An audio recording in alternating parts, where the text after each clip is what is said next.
Commission says discrimination occurs when one individual or group of people is regarded less favorably than another because of their origins or certain personality traits. Certain personality traits. Mm-hmm. And here's the kicker, the second half of that. When a regulation or policy, this pertains to what we're talking about, when a regulation or policy is unfairly applied to everyone, yet discourages some persons due to a shared personality trait, this is also discrimination. So the discrimination by the Australian Rights Commission is the shoe fitting perfectly. The shoe fits with this article regarding WFH. The shoe fits. This is not to say that the Australians have found the cure for the world's discrimination illness, but the shoe does fit. So one final note, and then I'm going to pass it back to Dee. Ironically, back in 1883, in a case in the Supreme Court of the United States of America, I won't go through all of the plaintiffs in this, complainants, but it's United States versus Stanley and several others. I'm going to cut to the chase here. The Supreme Court held that the 13th and 14th Amendments did not empower. Now, this is the Supreme Court. Mm-hmm. The 13th and 14th Amendments did not empower Congress to safeguard black people against the actions of private individuals. To decide otherwise would afford black people a special status under the law that white people did not enjoy. I'm not making that up. I'm not making that up. Does that sound familiar? That's a rhetorical question, but does that sound familiar? The truth lies at the root of this truth, the Supreme Court and all of the other things we've talked about thus far, is at the root of what WFH pertains to black folks, in my opinion. Dee, I'll pass it back to you. Okay, thank you. Historical context for a multifaceted issue that we are discussing today, and what the aim and focus of the discussion is. It's multifaceted in that it's existed for years and has, in this case, evolved a bit or changed its face. So I have some questions as far as the dialogue and discussion between us for this. We can both establish that we are Americans and we are black. So firsthand experience, we can provide and confirm that. But the question I had, or would like to just throw out there, is that what purpose do you think was behind creating the article or even publishing this out to the masses? What would you think? Well, Dee, I think it's our, hey, don't forget. You guys aren't on even ground. Don't slip up and think that the playing field is level. That, as you and I talk about a lot, the cerebus paribus, all things being equal, they aren't. It's that reminder, because you've got a New Zealander writing about something that's occurring as a result of a analysis or something that was going on globally. This is globally in Great Britain. Mm-hmm. Well, these are white countries, and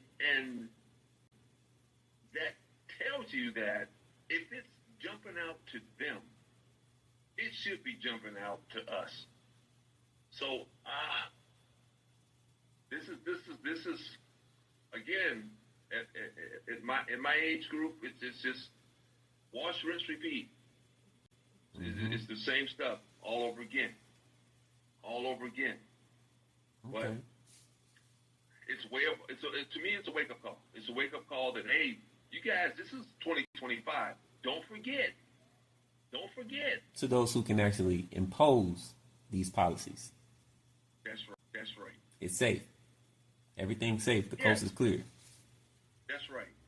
The caste system is alive and kicking, and nothing's going to interrupt the caste system. And we talk about that a lot as well. Nothing is going to interrupt that caste system, where you're going to have a hierarchy of privileges and controls that's never going to change. never going to change. Okay. My next question I have for you, UK, New Zealand. I know there's something related to the Commonwealth and people being subjects under, I guess, the crown. Oh yeah. This Oh yeah. person took the opportunity to write about the UK. Now, Yes. does this same situation or instances occur in New Zealand as well? And what do you think would cause the author to not write about what's going on at home versus in the UK? You protect the mothership. It's basically protecting the mothership. It's the homeland. It's the birth of all of this. It's the birth of the caste system. It's the birth of pilgrimage. It's the birth of everything. Colonialism. It's the birth of all of that. So yeah, you're going to protect home. You're going to protect the mothership. This is a protection of the mothership. So yeah, New Zealand, pretty much colonized by Great Britain. Protect the mothership. Mm-hmm. And I feel like this article really does, like you say, without offering a clear-cut solution or any type of advice, which I'm sure is a reach to ask for in media that's not published by blacks for the purpose of blacks, but to just put these details out there to say, hey, the coast is clear, we can still do this, or hey, this is still going on with no consequence. Yes.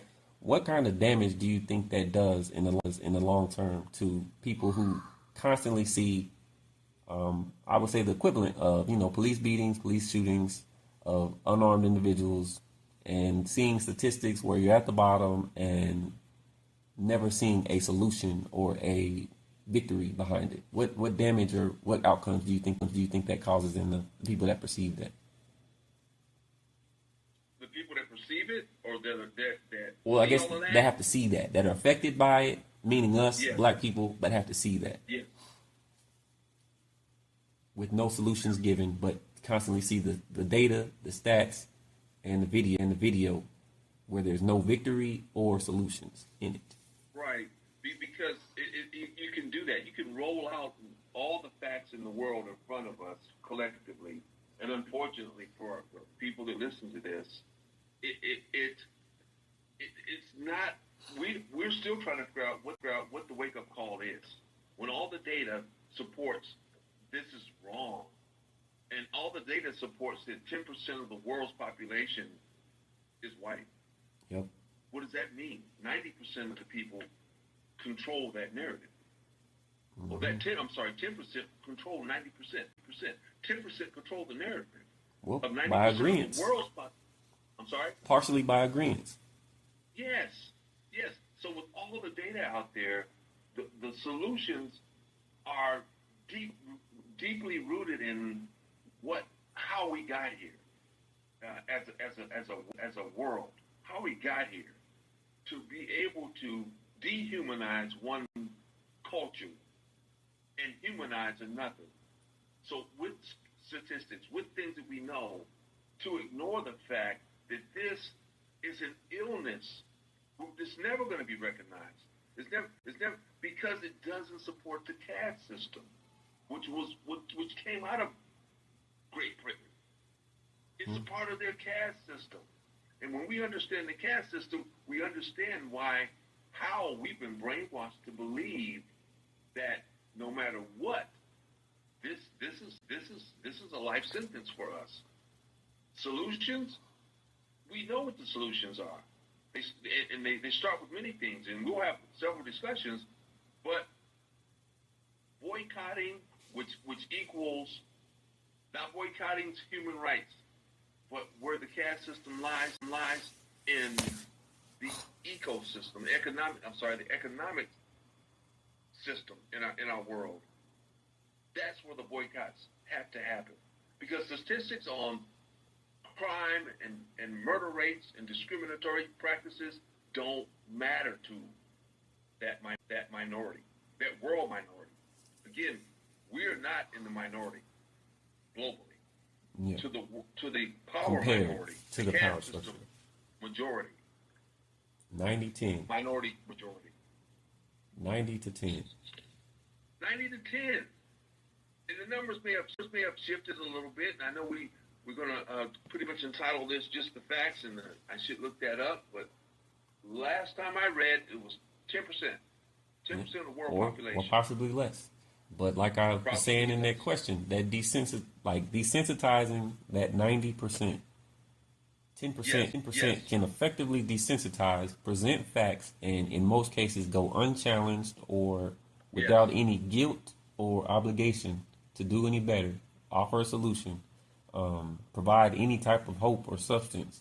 They can present these craziness, the absurd, the extreme, and then mostly in majority don't even challenge the idea. Desensitized to the severity of it. Don't challenge it. And it's evident in today's politics because you've got a person with the ear of the president is from an apartheid, grew up in an apartheid environment, who understands that, and now it's alive and kicking in our country because they know how to rule from the minority. They're deep in the minority. I don't know what the percentages are in South Africa, but they are deep in the minority in South Africa, but yet they rule. Yet and still, by controlling the narrative. You control the mind, the body will follow. Control the mind, and the body will follow. And that's what they've done with us. Control the narrative, you control the mind, the body will follow. Yep, and with this being a topic that stems from the pandemic and that time frame, we know that another takeaway from the pandemic was the creation of the DEI roles, and that was to accommodate something. So like work from home, where we were trying to accommodate for the illness that was out there, the creation of the DEI roles were created largely in response to the climate socially. So we see similarly during that same time frame, those positions for DEI have now started to be dismissed. Now, work from home seems to have followed that same suit, where it's no longer to the benefit, and they're no longer trying to present that image of trying. So all of that was in the past, whether it be trying to be, socially conscious, health-wise conscious, that's gone away. That's no longer trendy. That's no longer cool. And here we are, February 2025, article written saying, hey, the worst situations or the worst outcome of what we put in place is now here. No more DI. They're gone. We're letting those go. No more work from home policy. Well, except for our exceptions. But look, they're suffering from this. So it's interesting that both